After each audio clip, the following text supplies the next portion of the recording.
So this has been my desk setup for the past 3 years, okay?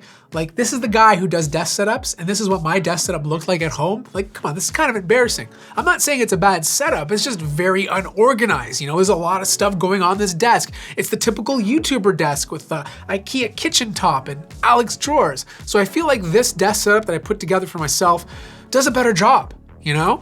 And the desk of choice is from Uplift. It's the V2. This is a wonderful standing desk. The first thing I did was make sure that I got the widest desk possible, because by using a wide desk, it allows you to change things on the fly. So for example, I have a 27-inch monitor on it right now, it's fine, but the desk is wide enough that if I ever want to switch to an ultra-wide monitor, it will still look good.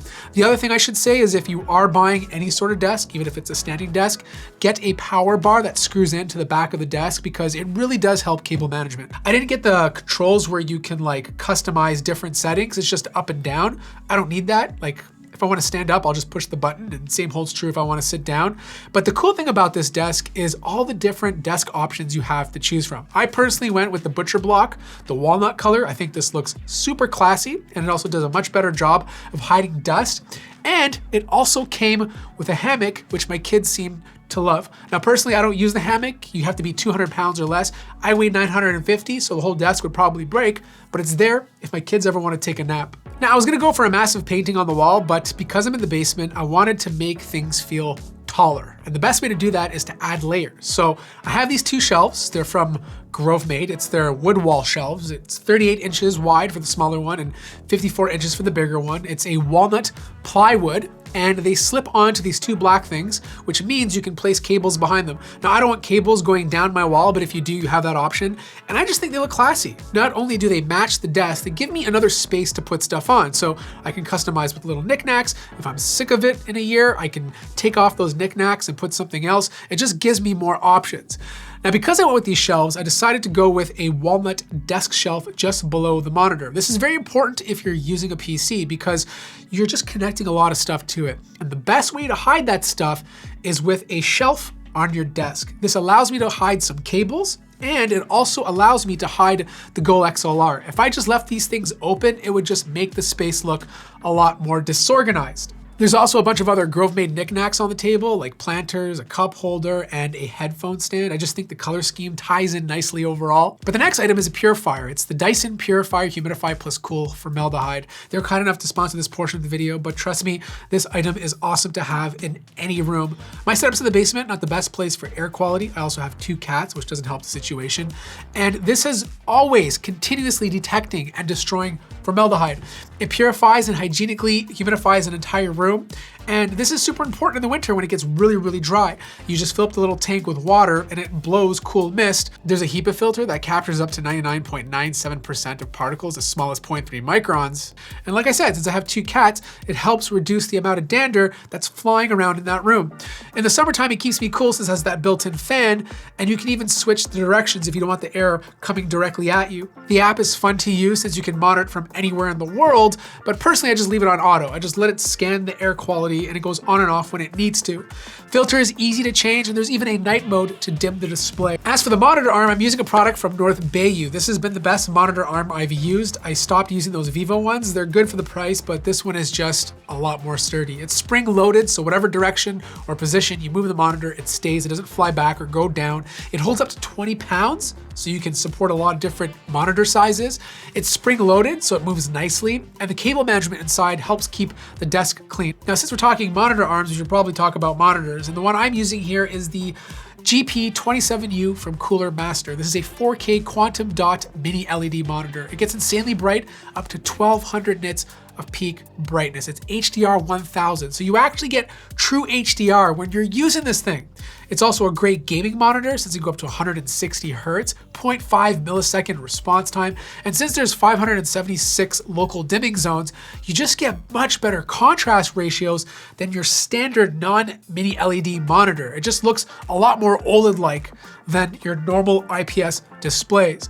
The only issue I'm having with it though is that every time the screen goes into power saving mode, you have to unplug the power and plug it back in. I really hope it's only my specific unit, because if everybody experiences this, they're gonna get quite frustrated. The mouse of choice is the Razer Viper Ultimate. You can tell I've been using this thing for the past couple of years because the color's coming off, it looks very greasy, the little button in the middle doesn't click as good as it used to, but it's still my favorite gaming mouse today. It's just so light, it fits my hand so perfectly, the latency is ridiculously low. I love the shape, but if you do have a massive hand, it might be a bit too small. Now, since I'm using a Razer mouse, I decided to go with a Razer keyboard. I'm using the Deathstalker V2 Pro. I love this thing for gaming. It has very good optical mechanical switches. The travel distance is a bit short, but you get a better response time when you're using it to game. Not the best for typing though. I prefer a good brown switch, a thicker brown switch, but for gaming, it's exceptional. Keys are very quiet, so if you're a streamer, you'll appreciate that. It's very well made. You have this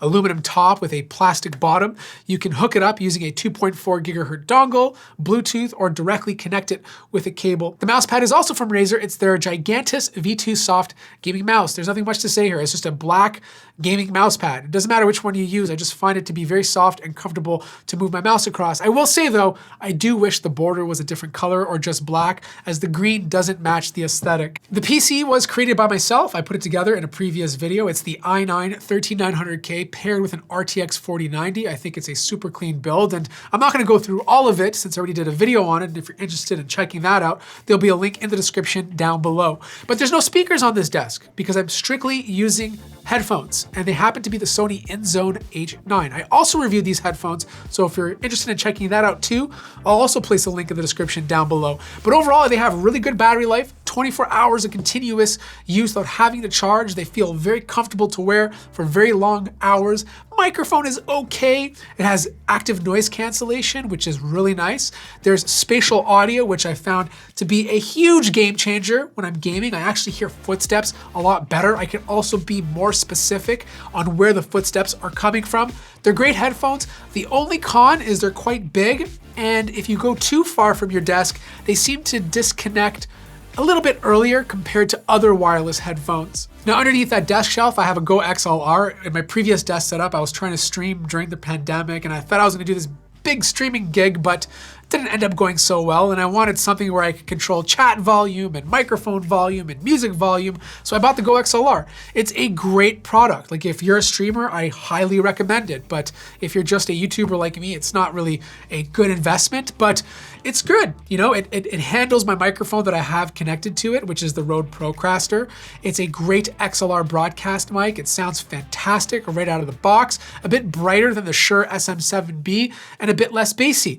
But it's also cheaper, and I find for the price you get more value from this mic than the Shure SMB, which is always a good thing. Now, the microphone arm, the boom arm, is the Elgato Wave Mic arm, and this thing is awesome. I used to use the cheap newer arms that you found on Amazon, but they suck. They feel janky, they're creaky, they don't have the same directional positioning that this thing does. This is hands down the best studio boom I've used. It's sturdy, it's springing. Wherever I push the mic, it just stays. It's so good. And you just get the exact mic positioning you want when you're using this thing. As for the rest, there's a lamp from HomeSense that just uses a regular bulb, but you could switch it out for RGB if you want more performance. A few Xbox controllers on top. I do have a Panasonic GH7 that I use if I ever want to stream or if I have to record something quickly. I don't use it that often. It's very rare since I do most of my work at the studio, but it's there if I ever need it. And yeah, that's pretty much the entire setup. Links to everything that you saw in here will be in the description down below. If you have any questions or concerns, let me know in the comment section. I hope you enjoyed my setup. Let me know if you liked it. I don't know, maybe you don't. And yeah, like the video if you liked it, subscribe if you haven't already, and I'll see you guys in the next one.